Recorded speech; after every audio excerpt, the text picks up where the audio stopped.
তো হ্যালো সবাইকে, good morning. আমি শর্মিষ্ঠা, আমার আরও একটা ব্লগে সবাইকে স্বাগত জানাই। তো আজকে আমি দেরি করে ঘুম থেকে উঠেছিলাম, কারণ সকালে পড়ানো ছিল না।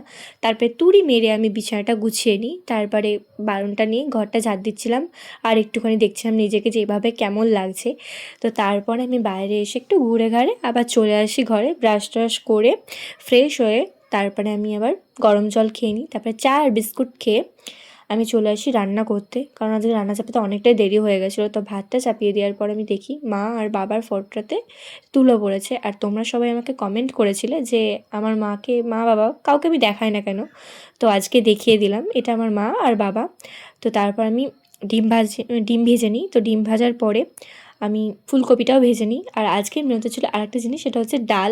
তো ডালটা আমি অনেক দিন পরেই করছি, আজকে অনেক কিছুই করেছিলাম সময় থাকার কারণে। তারপর আমি চলে আসি আমাদের এই ঘরে এসে দেখি যে ঘরটা মোছা হয়নি, তো ঘরটা মুছে নিলাম। তারপরে আমি স্নান টান করে রেডি হয়ে বেরিয়ে পড়লাম পড়াতে যাওয়ার উদ্দেশ্যে। আর এই রাস্তাটা আমার ফেভারেট। আর এখানে শুধু কপি আর কপি, কপি ছাড়া আর কিছু চাষই হয় না মনে হয়। আর এটা আমার স্টুডেন্ট, তো পড়িয়ে আমি এবার বাড়ি